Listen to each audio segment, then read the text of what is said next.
ஆர்டுயினோல உங்க முதல் ப்ரோக்ராமை எழுத ரெடியா? ஒண்ணுமே தெரியாதுங்கிற நிலைமையில இருந்து நம்ம கையில இருக்கிற இந்த போர்டுல ஒரு லைட்டா அழகா பிளிங்க் பண்ண வைக்க போறோம். ஸ்டெப் பை ஸ்டெப்பா ரொம்ப சிம்பிளா பார்க்கலாம். வாங்க ஆரம்பிக்கலாம். இங்க பாருங்க, இந்த சின்ன போர்டு தான் நம்மோட ஹீரோ இன்னைக்கு. பார்க்கறதுக்கு ரொம்ப சின்னதா இருக்கலாம், ஆனா நீங்க யோசிக்கிற பெரிய பெரிய ஐடியாஸ்க்கெல்லாம் உயிர் கொடுக்க போற ஒரு சக்தி அது இதுக்குள்ள தான் இருக்கு. சென்னை ரோபோட்டிக்ஸ் யூடியூப் சேனலுக்கு உங்க எல்லாரையும் வரவேற்கிறேன். இன்னைக்கு நாம ஆர்டினோல நம்மளோட கோடிங்கை எழுத போறோம். ரொம்ப சிம்பிளா எப்படி பண்றதுன்னு கத்துக்க போறோம். தொடர்ந்து பாருங்க, மறக்காம சப்ஸ்கிரைப் பண்ணுங்க.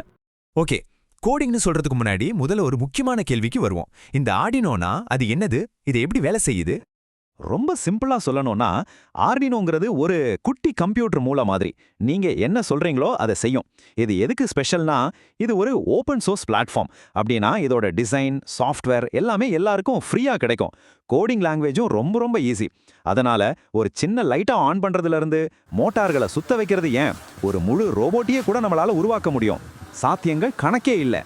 இங்க ஒரு சுவாரஸ்யமான விஷயம் சொல்றேன் கேளுங்க. இந்த ஆர்டுயினோ முதல்ல 2005ல இத்தாலியில தான் உருவாக்கப்பட்டுச்சு. அப்போ இருந்து இப்போ வரைக்கும் உலக அளவுல 30 மில்லியனுக்கும் அதிகமான போர்ட்ஸ் வித்திருக்காங்க. அப்போ யோசிச்சு பாருங்க, நாம எவ்வளவு பெரிய ஒரு கம்யூனிட்டியோட ஒரு பகுதியா இருக்கோம்னு.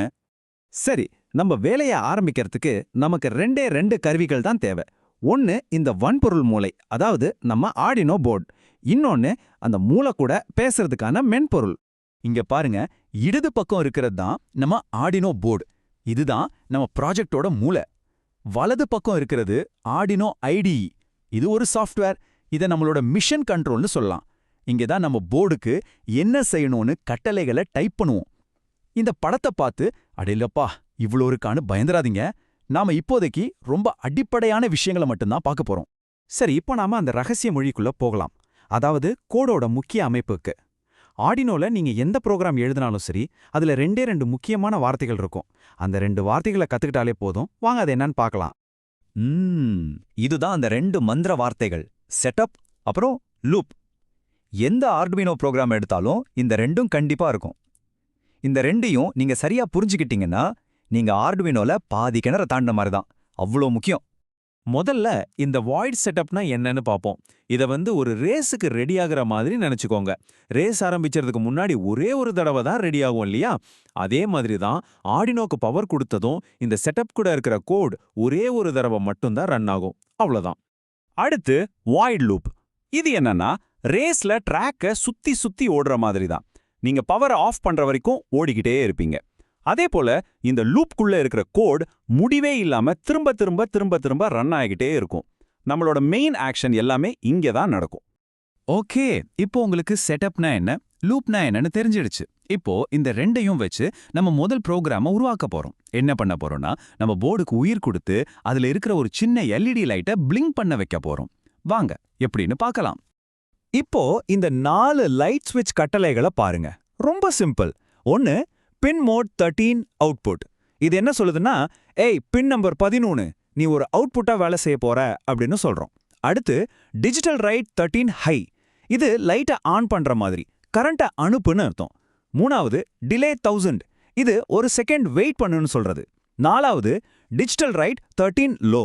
இது லைட்டை ஆஃப் பண்ற மாதிரி, கரண்ட்டை நிறுத்துன்னு அர்த்தம். அவ்வளோதான், சிம்பிள் இல்ல? இப்ப பாருங்க, நாம கத்துக்கிட்ட இந்த சின்ன கமாண்ட்ஸ் எல்லாம் எப்படி செட்டப் லூப்குள்ள கரெக்டா பொருந்ததுன்னு.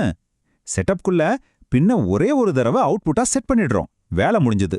அதுக்கப்புறம் லூப்குள்ள லைட்டை ஆன் பண்றோம், ஒரு செகண்ட் வெயிட் பண்றோம், லைட்டை ஆஃப் பண்றோம், மறுபடியும் ஒரு செகண்ட் வெயிட் பண்றோம்.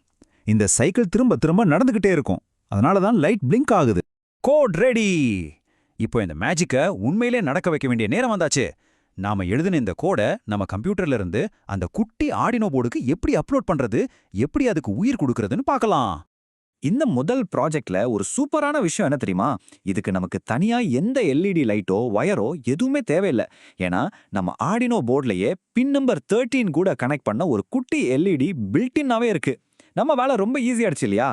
இந்த மாதிரி பயனுள்ள தகவல்களுக்கு மறக்காம நம்ம சேனலை லைக் பண்ணி சப்ஸ்கிரைப் பண்ணிடுங்க. உங்க கோடை அந்த ஆர்டுயினோ ஐடியில டைப் பண்ணிட்டு அந்த அப்லோட் பட்டனை ஒரு கிளிக் பண்ணா போதும். இப்ப பாருங்க, உங்க போர்டுல இருக்கிற அந்த சின்ன எல்இடி அழகா ஒரு செகண்டுக்கு ஒரு தடவை விட்டு எரிய ஆரம்பிச்சிருச்சு. சூப்பர், வாழ்த்துக்கள். நீங்க இப்போ அதிகாரப்பூர்வமா ஒரு கோடர் ஆகிட்டீங்க. ஒரு லைட்டை பிளிங்க் பண்ண வைக்கிறது ஒரு சின்ன தொடக்கம் தான். ஆனா நம்புங்க, இந்த ஒரு சின்ன விஷயம்தான் பெரிய பெரிய ரோபோக்களை உருவாக்குறதுக்கான முதல் படி. இங்க இருந்து தான் உங்க பயணம் ஆரம்பமாகுது. அடுத்து என்னன்னு பார்க்கலாமா? இந்த ஒரு லைட்ல ஆரம்பிச்சு நீங்க பல லைட்டுகளை கண்ட்ரோல் பண்ணலாம்.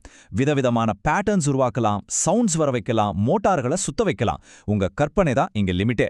இது வெறும் ஆரம்பம்தான். இந்த வீடியோவை முழுசா பார்த்ததுக்கு ரொம்ப நன்றி.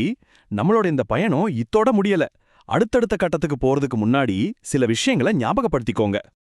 இந்த வீடியோ உங்களுக்கு பிடிச்சிருந்தா கண்டிப்பா லைக் பண்ணுங்க, உங்க ஃப்ரெண்ட்ஸோட ஷேர் பண்ணுங்க, மறக்காம சென்னை ரோபோட்டிக்ஸ் சேனலுக்கு சப்ஸ்கிரைப் பண்ணிடுங்க. இன்னும் ஆழமா கத்துக்கணுமா? அப்போ எங்க ஆன்லைன் கிளாஸ்ல சேருங்க. இல்லனா சென்னை ரோபோட்டிக்ஸ் blogspot.comல இருக்கிற எங்க பிளாக படிச்சு பாருங்க. சரி, நீங்க உங்க முதல் கோட வெற்றிகரமா எழுதிட்டீங்க. அடுத்ததா நீங்க என்ன உருவாக்க போறீங்க? அந்த கேள்விக்கான பதில் உங்ககிட்ட தான் இருக்கு. யோசிச்சுக்கிட்டே இருங்க.